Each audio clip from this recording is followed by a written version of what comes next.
Hey, what's going on everyone? Mecha here, and you're watching another Fire Emblem Archetype tier list, and today we're taking a look at the Dark Mages, characters that start with dark magic. That's how I decided who I'm gonna put in a tier list today, based on their viability and taking into account their availability. Dark Mages, pretty unique is I think the best way to describe them. They are not in every game, but the games that they're in, they always have something interesting up their sleeve. They're usually a bit slower and a bit bulkier than your traditional mage that are usually like just fast and hard hitting. Dark mages usually hard hitting, but they also try to profit from side effects of their tomes. Things like poisoning the enemy, draining their HP, piercing their defenses, perhaps having some more range or stat debuffs, effectiveness against certain enemy types. All that stuff is usually what goes on in the mind of a dark mage. And for that, I would say they're the most interesting class in the game and the series, honestly. Like, all of these units are different in a way. You can't really say that about the Cavaliers, for example. Which is, well, we're looking forward to this one. I'm surprised I haven't done it yet, but here we go. So the units that we got are Salem from Fire Emblem 5, Tharja 776, cursor please, thank you. So Salem, we got Ray, Sophia, and Niime from FE6, Binding Blade. For some reason, that game had 3 Dark Mages, which I think is a record. Canas is the only Dark Mage from FE7, but we also have Athos, because you can technically use Dark Magic. I did already do Athos in the Goto tier list, and I don't think his rating will be very different this time because there's not a whole lot different about Athos. But since there's so few characters that can use Dark Magic anyway, I thought I'd throw him in here. Knoll is the only one I've got from FE8. Technically, there is another Dark Magic user you can get in the main game of FE8, and that is Ewan. But Ewan doesn't start with Dark Magic. He can also, he starts with Fire Magic, or with E-Rank Anima Magic, I guess I should say. And he can promote to a Dark Magic user, but he technically isn't one. I also already did Ewan for my S tier list, so I think it's okay if I leave him off here and just keep to the criterion of has to start with Dark Magic. Pelleas is here from Radiant Dawn. I'm skipping Path of Radiance because as far as I know, there's no Dark Magic user you can have in Path of Radiance. There's another Dark Magic user in Radiant Dawn though, but because of spoilers, I didn't want to put him here. If you have played Radiant Dawn, at least for the second time, you know who I'm talking about. He's kind of like Athos, if you know what I mean, kind of like that. Tharja and Henry represent Fire Emblem Awakening. Nyx, Odin Dark, and of course Ophelia Dark, they are from Fire Emblem Fates. And Hubert is of course from 3 houses, so are Lasithia and Happy, who I almost forgot, but she's DLC. And then these two you might not know, they are from The Last Promise, a ROM hack that's really old but really iconic, and I thought, you know, there's not that many Dark Mages, so it's fine to throw them in. The left one is Yu, a shaman who joins like midway through the game. You can kind of think of him as like Canas at home, or slightly worse Canas, relatively speaking. And then Rana, you could think of as like someone who kind of plays like Niime. Not quite, but it's the closest analogy to come up with, like a late joining druid with a high level and some staff rank to speak of. So that's who we're going to be tiering today. Salem was the very first one in the series, a very unique thing at the time. Salem is very versatile though. He goes far beyond Dark Magic, thankfully, because him using Dark Magic is actually not a great idea in that game. Jormungandr is the only tome you can use at base. It's a very heavy spell that poisons the opponents when it's used by an enemy, but not when Salem was using it, because they just kind of took that away from players for some reason. So he just hits an enemy really hard, but only once, because the tome is so heavy that Salem just gets weighed down. One thing you gotta know about Tharja tomes is that they... what was I gonna say? One thing about Tharja tomes that you gotta know is that their weight cannot be negated, so you're gonna lose a bunch of attack speed if you use a very heavy one. Even the lighter tomes tend to weigh you down a bit, to the point where you sometimes can't double like Aspel at base, and Salem is hurt by that more than anyone else when using Jormungandr. But fortunately, he can also use other tomes, and I'm not going to credit him as just a Dark Magic user. We should credit him for being able to use something like Wind, for example, which is a very lightweight tome that can actually double enemies and has fire effectiveness too, and it actually makes him quite competent at fighting where you need him to. His magic is pretty good.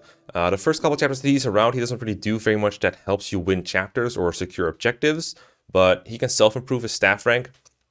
It's very fortunate that he just has a base class that can use staves, and he joins with a C rank in fact, and that already allows him to use Physic.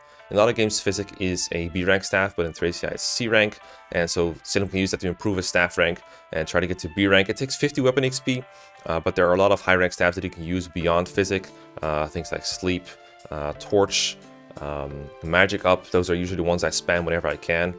Generally, these won't help you complete chapters by themselves because Salem's just using them to improve himself. You don't really need those in the mid-game. But when you get to the mid-late or the late game, Salem becomes one of your most important characters because late-game Thracia is all about staff spamming. So you really want him to have A rank staffs by then. So what I usually focus on is trying to get him to B. And when I know he's gotten to B, I promote him, and I try to give him some scrolls along the way whenever I can, when it's convenient. He does join before a defense chapter, where you can easily spam all those staffs to your heart's content, maybe dancing with Laura to get some extra physics in, and that way it doesn't really hurt you anything to grind his staff rank up. But he can also attack, like I said. He has more HP than most staff users in Thracia. That means it takes longer for him to fatigue, and it also makes him more durable when he does get in combat. I do believe his luck is kind of shitty though, so you want to scroll on him if he does fight. So what I just described, usually I would put a character like that in like around A tier. I think Salem and the level of like amazingness that comes with staffs in Thracia does give him an argument for going in S, and because the other characters, I think it's fine to put him in S compared to the others.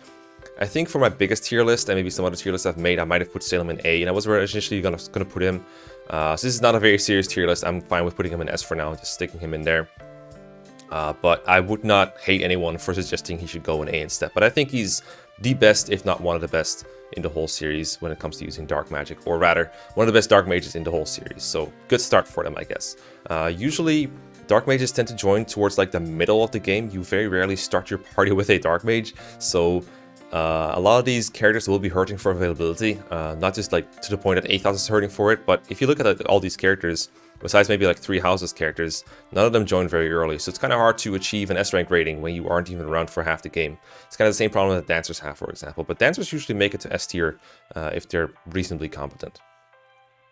Next up is Ray, and Ray is about the minimum of what I would say is required to be a usable unit in the context of Binding Blade. Binding Blade is a very harsh game to be in. It's not easy to be good. It takes some very high benchmarks to even double enemies or not get doubled. Enemies have a lot of HP particularly, so it's hard to even hit 2-hit KO thresholds, and it also kind of dodgy, so they're hard to hit, and I think Ray is hurt by this more than a lot of other characters. He joins around chapter 12, around the end of it, so let's say chapter 12x, chapter 13, and right away, especially for playing hard mode, he has some issues hitting enemies. In normal mode, he's probably a bit better off. It's been a while since I played normal mode. It's also been a while since I played hard mode, but I remember Ray having consistently like somewhere between like 50 and 70 hit rates on enemies. He doesn't double anything besides armor knights, and he often gets doubled by the faster enemy types. Even like enemy paladins can give him a lot of trouble. A big trouble that I've already alluded to with Salem is that dark mages tend to get weighed down a bit, and when you already have mediocre speed, that can often push you into getting double territory. From the top of my head, I believe Ray loses 1 speed from Flux and 2 from Nosferatu, which is not as much as it could be considering other characters, but it's still quite a bit. When he promotes, he loses that, though, and he can promote instantly because he joins at level 12. I'm not quite sure how instant promoted Ray functions on hard mode. I would guess he still doesn't double consistently, but he at least doesn't get doubled as much anymore. But the thing about Ray is when you promote him instantly, it kind of stunts his growth. I am a fan of promoting instantly usually, especially when it promotes a character instantly to like being useful for the rest of the game, like it does for Canas. But for Ray, I'm not sure if it's enough to keep his combat viable. It does allow it to use stabs because druids can use stabs, but it's only E rank, and in FE6 it takes a really long time to get from E rank stabs to A rank stabs because there's no stabs that give extra weapon XP, and you need 50 to get from one rank to another. So to get from E to A rank, I think you need like 200 weapon XP, which is basically just 200 turns of using a staff. That's quite a lot. So that route isn't very viable for him the way it is viable for someone like Canas or Urk. So that's why I'm not counting much for that. So for that reason, I think Ray is stuck between a rock and a hard place. He can't promote early without sacrificing his long-term combat, but then his short-term combat, when he's not promoted, is also kind of, the great thing that dark mages have, of course, that Ray is going to gratefully make use of, is being able to avoid counterattacks, because they have 1 to range, so there's almost no enemy type that counters 1 to range, and if they are, they're usually using a shitty weapon like a javelin, so he can get away with not having great combat and still safely getting chip damage in. But if you're trying to set up kills for Ray, he'll still miss a lot, and that kill that he was going to get is just wasted and put on someone else, which makes it harder to train him a bit. So I'm going to be a bit generous and put him in C tier. I could see arguments putting him in D tier, but I think I have characters in mind that are more fitting for that tier. I think Ray is like about as average as it gets for a unit in Binding Blade. He's like, okay, he's usable. Apocalypse is a very good late game weapon to have access to at the very least, so that's nice. But overall, I'm not a very big fan of Ray's utility. I think he's like barely good enough to be viable on both normal mode and hard mode. Sophia, on the other hand, pretty well-known trash unit. Probably the worst combat in maybe all of Fire Emblem, honestly. The only redeeming factor is that one to range that lets her avoid counterattacks. Whereas Ray was facing using hit rates that were between the 50s and the 70s, and at least he can take one hit from enemies without dying. Sophia, I think, gets doubled by everything, gets one-shotted by everything, gets maybe O-code by almost everything. There was one other thing I wanted to say. Oh yeah, she has terrible hit rates. If you get 50 hit on someone with Sophia, you're probably fortunate. I often see her hit rates dip below the 50s. It's not pretty. I like the way someone phrased it once. She's like Lilina's evil twin, because Lina is a really fragile unit that you gotta train very carefully, and Sophia is even worse than that. 10 times worse. It's Lilina would be better if she joined in chapter 14 like Sophia does, because at least she has accurate magic to work with.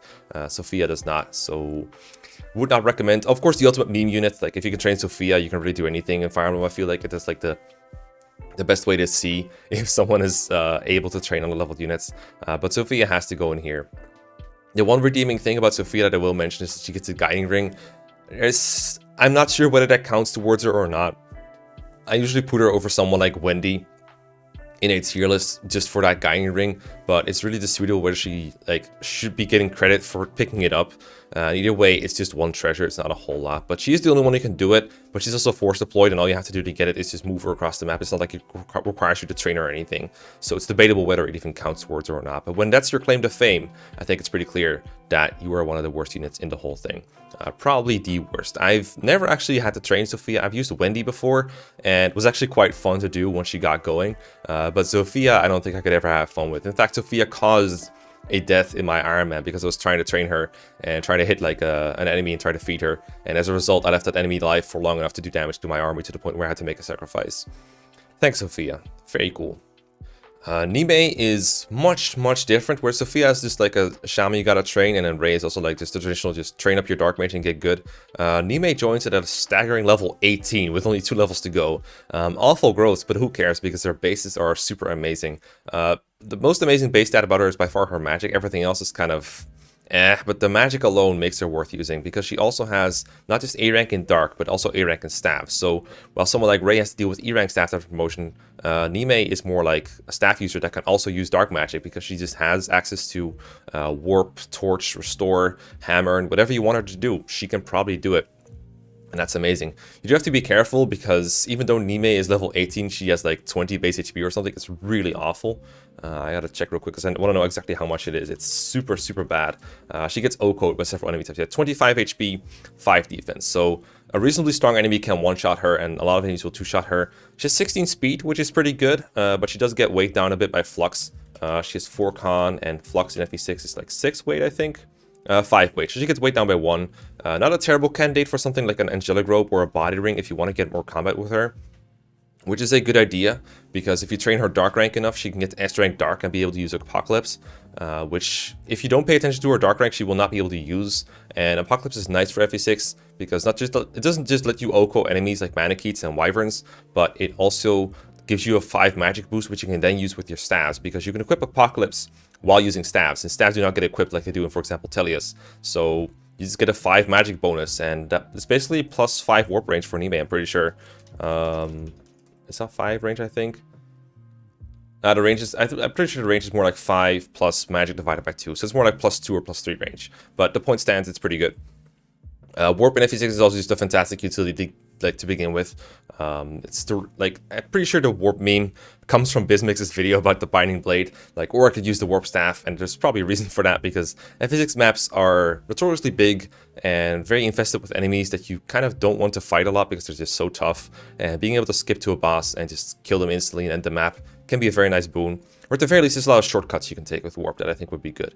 So the only reason I don't think Niime is not S tier is the availability thing. She's only around for about 6, 7, 8 chapters maybe from the top of my head, so I'm tempted to put her in A, but she's by far one of the best characters in the game once you do have access to her.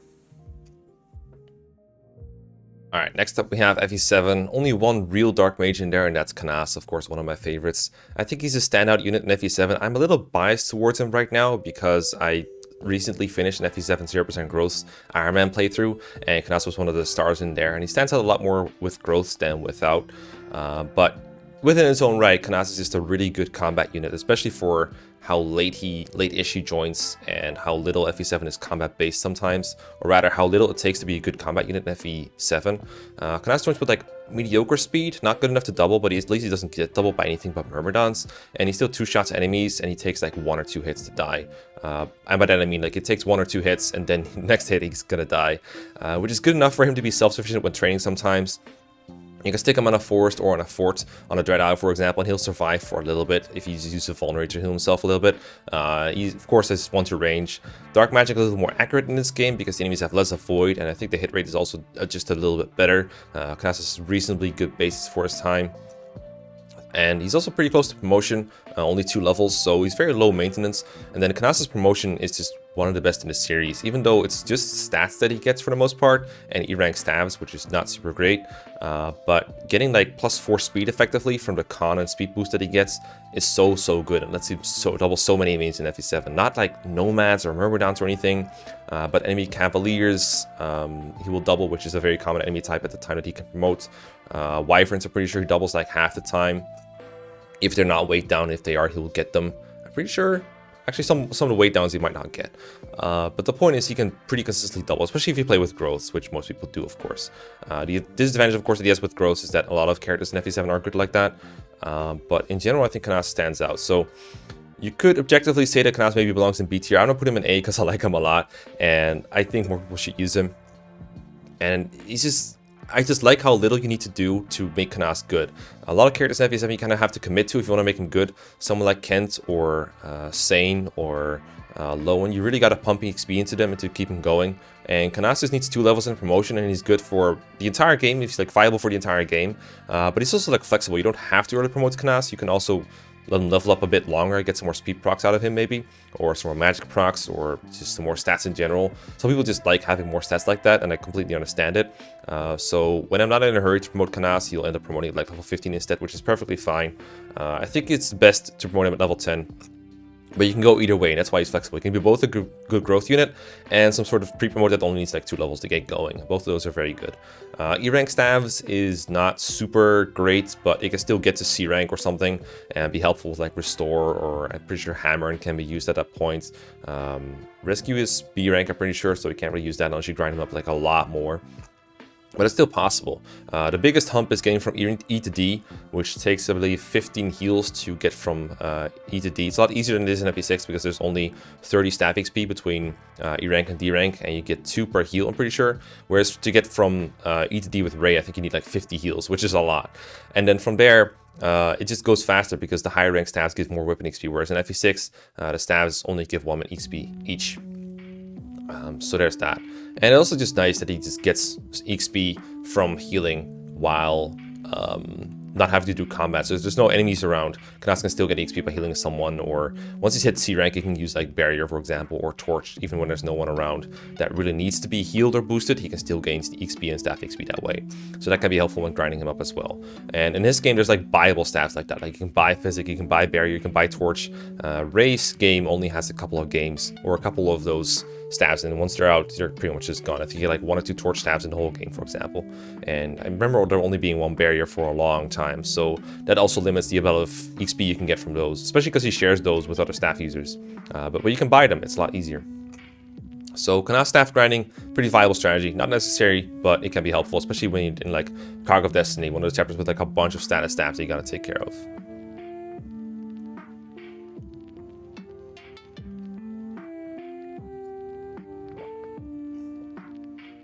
Now, Athos or Athos, I think is obviously very good. It's just a matter of how much do you value 1 chapter of good utility over, for example, like half a game or almost an entire game worth of utility of being like more regular. But Athos really stands out among like even trained like level 20 units, even within normal mode.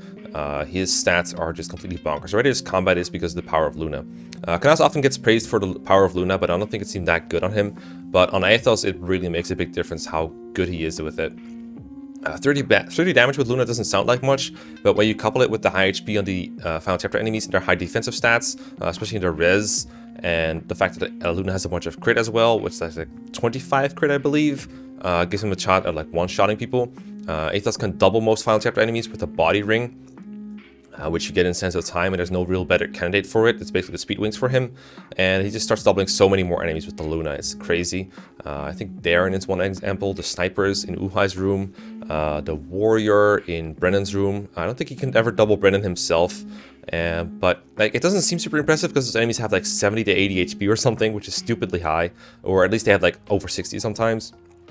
So 30 doesn't sound like much, but when you couple it with Nils and you compare it to the damage that other units are doing, like Florina or Heath, or really anyone on your team, besides maybe like a trained max stat Dart or something, it's still going to look super good in comparison. And he has 1 to range, so you can avoid counterattacks from those really powerful enemy weapons, the S-rank weapons, like the Ring Flash everyone can avoid a counter from, but like the Basilicos, the Rex Hasta, all that stuff. He also has insanely good res, which makes him good for taking on the room with Kenneth in it, the room with Ursula and Jeremy in it. They just do no damage to him whatsoever, or like a little bit, but not enough to scare Athos. He just needs to use a pure water and he's good.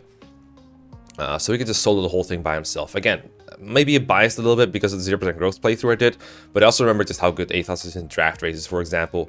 Speedruns use him a lot, LTCs make use of him a lot, so every time you set the bar really high for a playthrough, Athos just stands out even more. But I'm pretty sure even casual players will admire the power of Athos, even in a normal playthrough. So again, when he's there, he's easily S tier. He's like better than Salem by far, because he can even do staff utility if you want him to. Like Berserk, Lloyd or Linus, just completely trivialize them. The question is, how much do you value that over someone who's been around the whole game? I think someone like Athos is better than someone like Ray, who is like barely okay, but at least he's around for the whole game. I think in the end, I would say he's like a tier over Ray, maybe. I actually had him in C tier initially. I kind of want to put him in B tier now, maybe to like the bottom of B. But this is really just more of a question like how much do you value availability over anything else. I'm going to put him like I think he's going to end up like the bottom of B. But I can see like the top of C instead. I don't really have a big preference in that regard. Kind of going back and forth. Maybe it's just that Ray belongs in D, but I have another character in mind for D that I think fits there much better. So kind of double on this one, kind of not conflicted in this one. Next up is Knoll from FE8. Again, not doing Ewan because he is in the S tier list and he doesn't start with Dark Magic. But Knoll starts with Dark Magic. So technically he's a Dark Mage, but he's not really a combat unit. He can do combat, of course. He can fight. He can like double an armor net and kill them. But generally the game wants you to not use Knoll in combat. I think that's best signified by his trademark, zero luck. He just faces crit from everything ever. You do get an anti-crit thing, a Hoplon Guard in the same chapter, but don't worry because even with the Hoplon Guard, Knoll's is not very good at fighting. If he's not fighting an Armor Knight, he's probably just going to roll over and die. What the game wants you to do with Knoll is pretty clear. Visit the Master Steel Village if you need a promotion item for him, or use the Gaian Ring that he comes with in Ephraim route, and just instantly promote him, and preferably try that new class that he has, Summoner, because Summoners are just busted. I have a whole video on how busted Summoners are.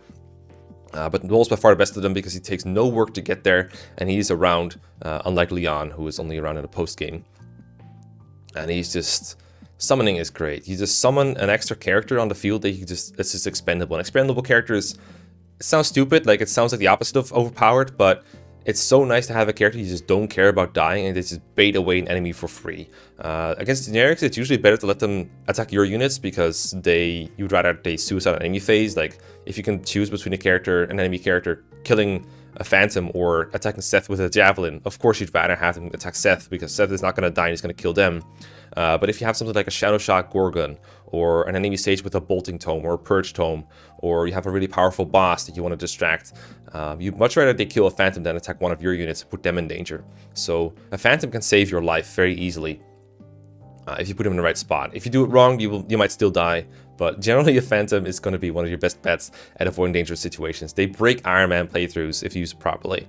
They also give him a bunch of extra range, which can be helpful in the Gorgon Egg chapter. If you're willing to let them kill eggs and take the EXP from you, you can have Knoll move like 6 tiles, summon a Phantom, and then have that Phantom move like 5 more tiles. And the summons also fly, so they can surpass difficult to traverse terrain. Even terrain that's like impossible to traverse with anyone else. Like things that only flyers can do. They can even take drop units. They cannot rescue, but for some, I think it's a bug, they can take units. I'm not sure if they can be given units, but I would not be surprised if they could.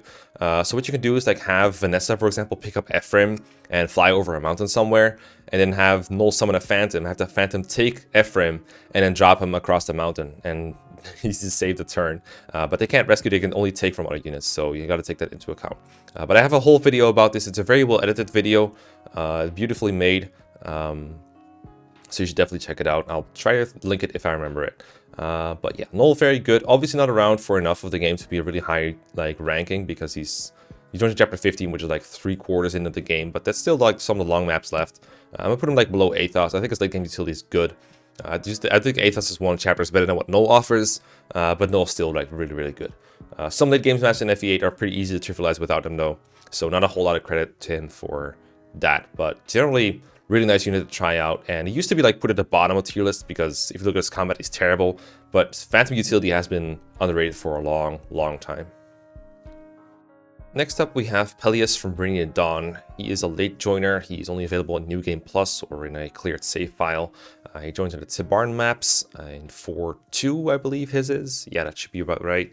And he can sort of help, but his stats are not great. I've compared them before to a base level Soren, and Soren joins all the way in the start of part 3, so about like 10 chapters ago, roughly speaking. It's not a great comparison when your stats compare. He does have some level of staff utility. I'm going to double check what his staff rank is, because I want to make sure I got it right, but I remember it not being impressive enough to really stand out in any way as a staff utility. He's got like B rank stats, which is enough for some stuff, but there's not a lot of staff utility in Radiant Dawn. The best staff is probably the rescue staff, and even that utility is limited, especially on the Tibarn route. You'd rather have another attacker to help route 4-2 and a staff user. Pelleas can do some attacking. He is like one of the few dark magic users in the game, so he's got all the tomes for themselves, but none of them are particularly great. Fenrir is kind of fun to use, kind of inaccurate, but it does get the job done sometimes. If you have a unit that can like barely not one or something, you might have someone like that fielded. I don't know, Ranulf or Lucia, for example, might be there. You can come up with them to get some kills on the part of the map where you don't have your Tibarns or your trained Alincias or some other trained carry that you got from previous parts. So there is some utility for him there, but his stats are just so bad and he's so fragile, it's hard to justify bringing him anywhere when he's not force deployed, particularly the tower. So those 2 chapters in part 4 might be the only ones when he's there. And 4.2, that's like, sure, he can help route the map, but then 4.5 is the map where you have to fight Izuka and a bunch of Lagoos, and he's not a great candidate for giving him Dragonfoe or anything. He has effective damage on Lagoos, but I don't think it's enough to get kills. Pelleas has access to Thunder and Dark Magic, so he's effective against dragons, but I don't believe, even with 8 Thunder, that he can get any one-shots on enemy dragons, so that's not going to help much either. And he can't really do anything against Izuka himself. He might be able to use the rescue staff to get someone closer to Izuka, maybe. That might be something he could do. But Alincia's forced on that route, and she's much better at that kind of task, so even that is kind of questionable. And then there's just no reason to bring Pelleas to the tower over so many of the other units, like Lagoos, Royals, trained units. Even someone like Renning, who is not that impressive, would be arguably better to bring to the tower. You could argue staff utility is good for the tower, but you also have Micaiah for that, and like all these other units you could have for that, like Alincia again, for example, is a good unit you would bring over him. So I don't think he's a great candidate for the tower, so I'm gonna put him in D tier.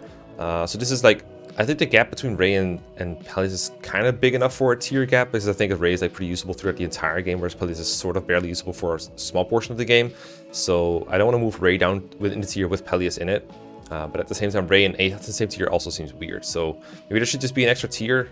Maybe Athos should be in B tier. But I know there's going to be a lot of B tiers coming up soon that I want to fit in there too. And Athos doesn't really belong with them either. So kind of a weird spot here. But this is where it ranked Pelleas. It's about D tier. I had him in E tier eventually because I thought his stats were like just completely too bad to do anything. But looking at it again, Pelleas much better than Sophia. Like way better. Like at least you can sort of do something. Sophia is just a detriment, whatever you do. Next we have Tharja and Henry from Awakening. Now Awakening is when dark magic changes from just a weapon type like swords and fire magic and thunder magic and lances, like those are weapon types. Like it just changes magic to like this one giant type of things you can use, and then dark magic is like a category within that and only certain classes can use it. Funnily enough, Awakening, for example, introduces the Dark Knight class that cannot use dark magic. But for example, Sorcerer and Dark Mage are able to use Dark Magic, in addition to normal magic like Fire and Thunder, etc, etc. So there's some magic that they can use that, for example, Rickon would not be able to use, or, well, Muriel could if she changed to Dark Mage, but she cannot in the Mage class. Stuff like that. So the Sorcerer class is super famous in Awakening for being ridiculously overpowered because of viable Nosferatus, and Nosferatu being an actual good tome. There's no more weapon weight in Awakening, so the heavy weight of Nosferatu in previous games that held it back from good use by like Canas and Knoll. Like there are uses for that tome in that games, but they're very rare and usually not practical. In Awakening, Nosferatu I think is the best weapon in the whole game, or the best tome in the whole game, the best thing in the whole game. It only drains half of the HP that you attack with, or that you do in damage. So if you drain, like if you do 10 damage, you would drain 5 HP back to your own health. But it's still enough to keep him at high enough HP to just Nosferatu to tank through the entire game.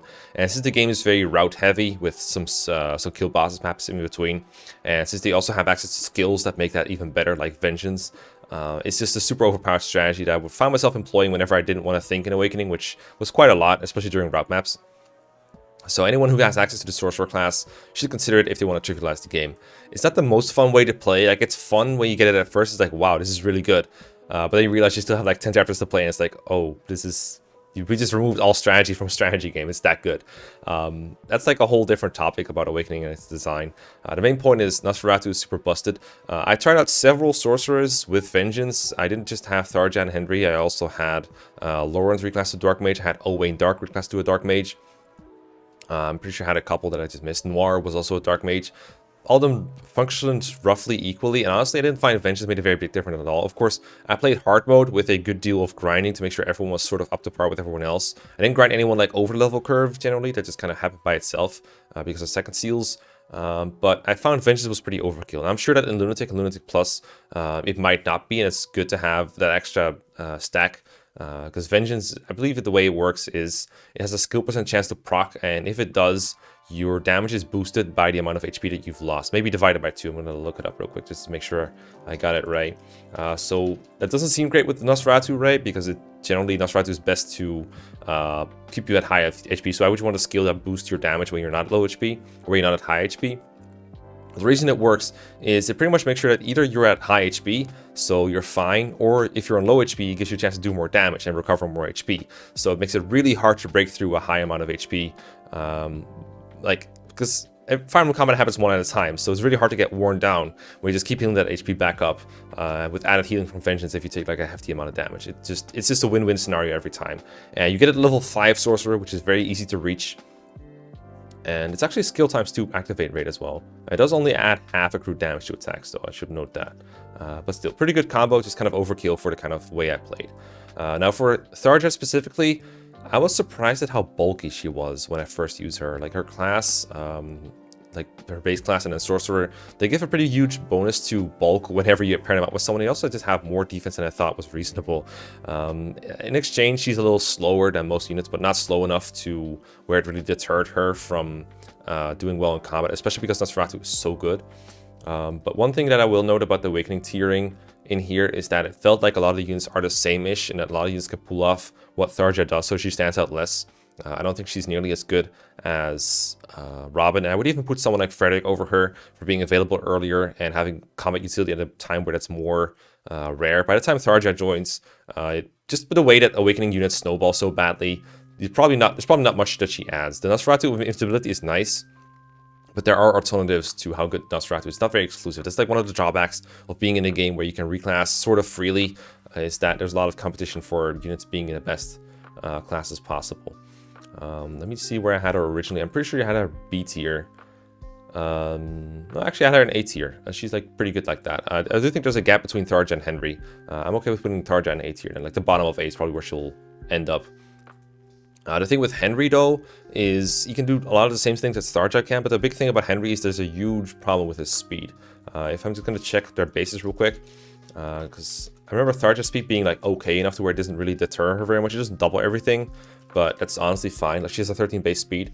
Henry joins quite a bit later with only 10 speed in comparison, and I remember him getting doubled quite a lot. So the main use for Henry for me is usually blocking forts whenever because he's in a map with a lot of ambush reinforcements from the bottom when you're working your way to the top, so it's easy to get hit from behind. So Henry can block one of the forts and stop this from spawning. That's the way I usually use Henry in my playthroughs. I didn't have a lot of experience, but in my last Awakening playthrough, I used literally everyone. I made sure they're up to the level curve, and Henry was fine, but the lack of doubling really pooped me off. You really need something like speed tonic, speed pair-ups, something like that to even make sure it doesn't get doubled, and maybe sometimes double things depending. Like he'll double armor knights and stuff obviously, but you need to do more than that to be a good Nosferatu tank. It might make him survive better because he doesn't suffer from success or anything. Like he's not gonna die because of not doubling generally, but the problem is enemies will just either surround him or just be unproductive in general. Like you want him to kill enemies to get them out of the way. So I think that means that Henry is like B tier at best. I could see him lower. I do think Nosferatu Vengeance deserves like respect in Awakening to the point where I could find to put him in B tier. But I can see arguments for putting him in C instead because he's just that slow and a bit hard to work with. That's my experience though. That's just a hard mode playthrough, a single one that I've done recently when I actually knew about the Awakening meta. It's possible that he deserves to be lower, but I would put him in C in B right now. Then there's Nyx from Fire Emblem Fates Conquest. This is a unit, I'm going to be honest, this is the unit that I have the least experience with in this whole thing, besides maybe Happy. I haven't really used her in a full run of Conquest. I haven't even played Conquest in a while. But there are a couple things I remember about her that I want to point out. First of all, her Revelations incarnation is probably one of the worst units in the game and pretty hard to use.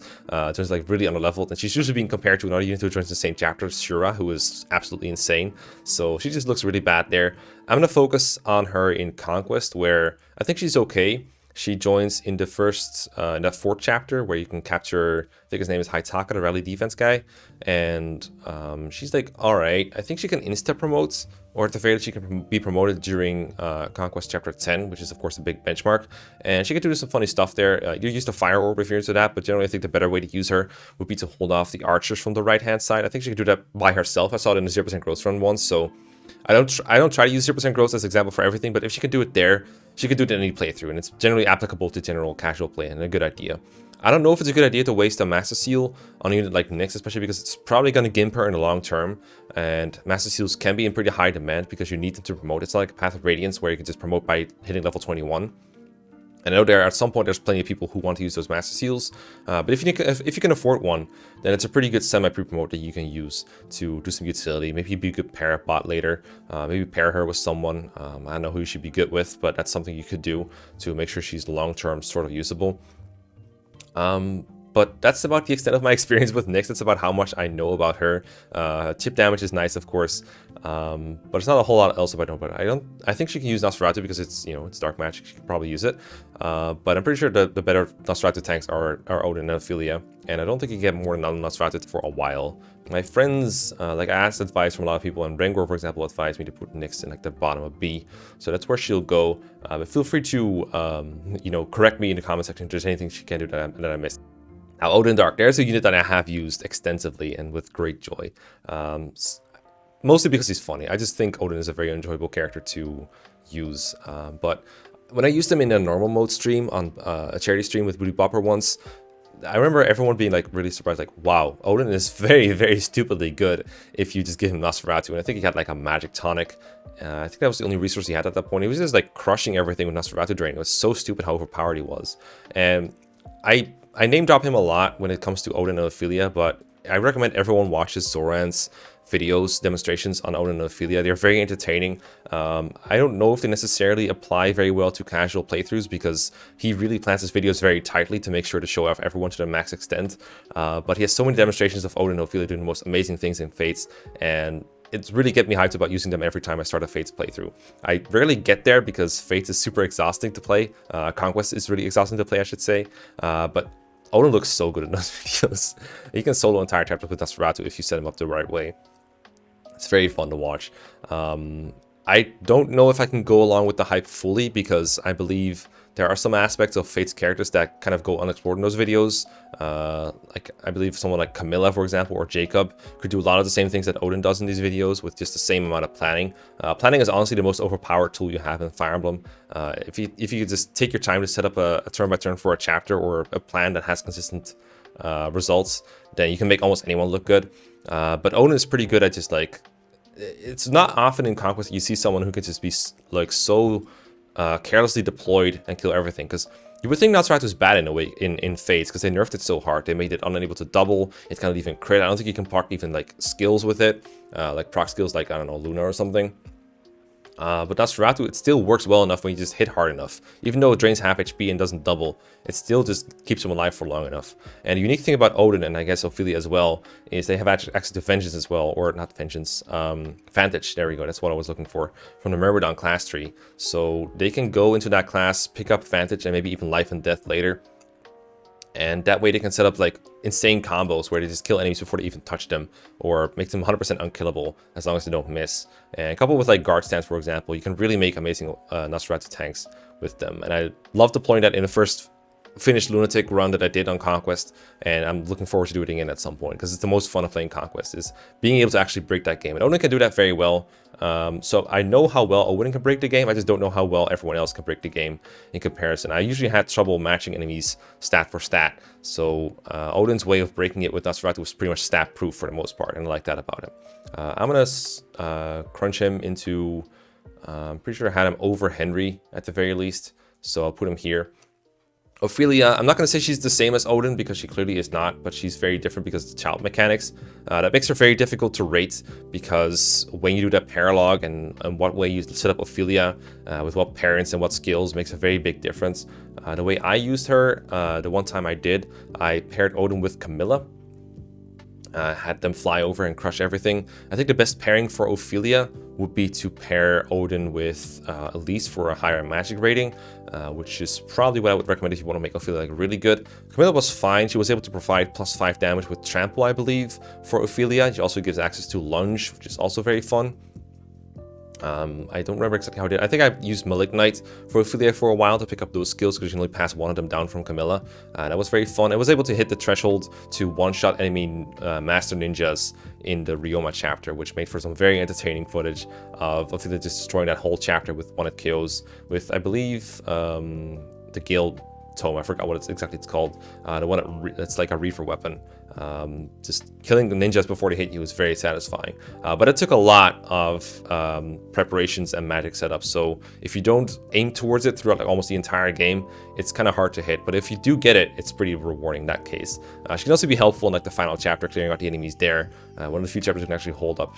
One of the few characters who can actually hold up in that situation. So I would say Ophelia is about the same utility as Odin. It's kind of arguable. Sometimes you like want to get their paralog early because the tomes you get in it are so good. I believe you get like a lightning and the horse spirit, I believe, which are both tomes you want ASAP. But you might also want to wait until later, so you don't have to give as much XP to Ophelia, because the later you get it, the later you'll be able to, like the higher level she will be when you recruit her, and that saves you a bunch of XP. But then you miss out on the tomes and getting them ASAP. So. But of course that means you won't use Ophelia for a while until it's later in the game. You might want Ophelia to be able to like fight in chapter 13, for example, or whatever the boat chapter is where you get Leo. So I'm not sure quite what the optimal play for Ophelia is there. Obviously if you get her later, there's less availability, but she also needs less XP. Whatever is better for you probably makes Ophelia higher in the rankings. But I think about the same tier as Odin is fine. I've seen people who are more tempted to put him lower, especially Odin. But I'm not qualified enough in Fates to really put them in a different place based on what I know. So next up is Three Houses. Now in Three Houses, generally anyone can be anything. With Dark Mages is one of the few things that people cannot always be. Every unit in Three Houses has a spell list, and some of them have dark magic and some of them don't. It's generally related to the experiments that those who slither in the dark do. And the units in Awakening that can use dark magic, besides these three, I think it's just Edelgard and Iritza, and neither of them start with dark magic, so I left them out. Iritza learns like one dark magic spell in the whole game, and he doesn't even have it at base, so I felt safe to leave him out. And Edelgard just doesn't play anything like a dark mage generally, so I think it's fine to just use these three. I think these three are what you would call the dark mages of Fire Emblem Three Houses. Hubert is the quintessential one, of course. He literally looks like a bad guy, like a dark mage. There's no reason he could be anything else, and he has several dark mages like spelled like right away. Some pretty good ones. He has Mire, which I believe that's the one that lowers enemy defense, which is very useful when you're hitting monsters or tough enemies in general. If you hit him first with a Mire, then it's easier to finish him off for everyone else, which is super helpful. Hit him with him and then use like a combat art like 10% to finish him off, pretty easy. Good for boss kills as well, of course. And I'm pretty sure Mire also has 3 range, which makes it even more flexible. I'm trying to make sure I don't confuse the tomes here. Yeah, Mire's 1 to 3. He also gets like Banshee. He gets Dark Spikes, which can want to kill mounted units later in the game. It's only a reason, so it takes a while to get, but he does have a reason boon, so it's pretty easy to get him there. Faith, he's not as good at. He has a Bane in Faith, so he doesn't really get a whole lot of good spells. But it's not that it's a good idea, I think, to make sure Hubert can heal at some point in the game. It takes a couple of, I think he just set it as his goal, and he'll get it eventually to the point where he can heal in chapter 4 or 5, which is pretty helpful. Maybe even chapter 3 if you dedicate yourself to it. But generally he's focused on reason spells. He has a kind of a dumb personal skill where he gets like +5 damage on gambits, which sounds good until you realize that magical based gambits that actually boost his magic instead of nerfing it, they tend to only have one use, so it's basically just one time booster. Not as good as something like Ingrid's one, which works every time you use a gambit and you can use it twice, because generally most good gambits are able to use twice, most defensive ones anyway. And also Hubert's charm is just not enough to have reliable hit rates in maddening. Enemies really get a bunch of charm in that mode, and Hubert is only able to use it on monsters pretty well, so generally, gambits is not the way you want to use Hubert. You want to use spells. You maybe want to heal every now and then. One other thing he can do is learn Frozen Lance through his Lance Hidden talent. He wants to be a Pegasus Rider, but unfortunately there is no such way to get Pegasus Rider on mill units without hacking the game. So he's kind of stuck with waiting for Wyvern if he wants to go that route, which is not optimal at all. But he can just be a magical unit, like a Dark Mage, Dark Bishop, that has the ability to use lances every now and then. Just, you know, use like a Steel Lance Plus or something while using a Frozen Lance attack. That can actually get some one-hit kills as far as I know. I think with like a Horse Slayer, you could even get into one-hit kill mounted units at the very least. Frozen Lance is kind of cool. I've never had the opportunity to try it out in a while. It's been a while since I played Crimson Flower, but all those are nice options for Hubert. I'm not going to take into account that he's not around for the second half of Silver Snow. I'm just going to tier Crimson Flower Hubert basically, because Silver Snow Hubert is basically just get him to heal people and maybe chip damage, and that's about it. It's not very interesting. I'm just going to focus on the one that's available for the entire game, the intended one, as they say. And I think that one is about B tier. It's about here is I think where I put him. I had him a little bit lower. Very biased Rengor said maybe put him higher. I think he's better than Odin. It's like, okay, whatever, I don't care. I don't see a good argument to put one over the other, so I'm just going to do it like this. Like, this is always going to be a bit of apples and oranges. Lysithea is, of course, one of the units I reviewed for the Waifu series, so I very elaborately looked into what Lysithea can and cannot do. I think Lysithea's offensive powers stand and fall by whether she can one-shot anything or not, and she usually can one-shot in hard mode. It's pretty easy to get her there through like Fiendish Blow, Magic +2, and the high might of her spells, especially Dark Spikes and Hades. Of course, she's also very well known for her warp utility. Warping 3 houses is notoriously useful because it recharges every time you're done with a battle. So you can warp once, and if you go Gremory, then you can warp twice in the map and really make use of it. It's not just useful for skipping maps, but also just adding more mobility to other units. It's just, you kind of see it as like an individual stride that can also get past terrain bonuses and everything. So having an extra couple tiles to move can be really the difference between reaching something important and not reaching it, or not reaching it for another turn. And that can make a big difference in how easy a map can be. Or, you know, if something's going on the other side of the map and you need extra help there, you can warp a strong unit from one side to the other and get that way. Let's say, of course, has the highest magic in the game of all the warp units, like her, Manuela, and Happy, who we'll discuss in a second. Better than Linhardt's as well. So being able to warp people further can be nice sometimes. The formula's kind of harsh. It's like magic divided by 5 for warp range. So it's not a big difference until much later in the game, but it can make a difference. But she's mostly famous for like Dark Spikes in the Dark Knight, or the Death Knight, whatever the fuck he's called, for like 5 times in the game. And just doing a bunch of damage in general. I think she's fun to use. She does have her drawbacks, like obviously low durability. She's not like a typical Dark Mage. She's more like I feel like she's more like a regular mage that can use Dark Magic in that sense. She's not that fast, so she really needs to one-shot to have offensive powers. But even just chip damage early on is nice. And very useful warp unit. I mean, I recommend using her almost every time you play 3 houses because she's that good. Utility is great. She's really lopsided like a glass cannon. Like, she has really high magic and a really low defense. But 3 houses is one of the better games to utilize those kind of units, because you can, of course you can one-turn maps to make them easy, and Lysithea enables a lot of those, but it's also pretty easy to keep her safe while still attacking. The Thyrsus is a very good thing to have on her. She's not the only one who can use it. I recommend trading it around when playing casually. Like, I had one run where I had like 5 magical units, just kind of chaining up and training the Thyrsus all around while hitting people around them at like 5 range. But Lysithea gets the added benefit of the what's it called, like Pavice and Aegis when she uses it, which can be nice, but you don't want to rely on it, but it kind of helps. But not having a crest means she doesn't take self damage at the very least, so that can be useful sometimes. But generally, just being able to attack for 5 range is super good, and it can even be I'm trying to think. I think it can be 6 range if you have Dark Magic +1, and her personal skill makes that easier. She gains double weapon XP when battling or when healing someone. It doesn't work for tutoring, but it generally gets her to benchmarks faster, and she can reach those earlier than most other people can. The biggest drawback that I find with using Sophia is that her movement is very bad. 4 move for basically the entire game, or most of the game, unless you go like Dark Knight or something, is just super annoying to deal with. And even with Stride, you can't really compensate because everyone else gets the +5 move. But if she had Physic, that wouldn't be so bad because she could heal a lot of people at a distance at least, like Dorothea can, for example, or Linhardt. But she's really reliant on just getting closer to enemies. Thyrsa still helps with that though. She can still generally hit people a couple turns. She can also be an okay user of Stride because Stride is more of a battalion for magical units anyway. But you do have to work around her issues a bit. I was going to put her at like the top of A. I was also recommended to put her at S tier instead. I don't mind it either way. Usually 3 houses tier, let's put her at S tier, so I'm just going to go with that. I think it's an okay spot for her. It sounds like she has a lot more drawbacks than she does, but 3 houses, the way it plays, you generally don't really care about those drawbacks beyond a certain point. And I think her pros are big enough to where you can take advantage almost every time. But I can see why from analysis you might think, okay, maybe that's more of an A tier unit, so just... I was kind of torn still. I'm kind of torn between like top of A or like maybe even below Niime, but I wouldn't say that. I do think she's better than these units for sure.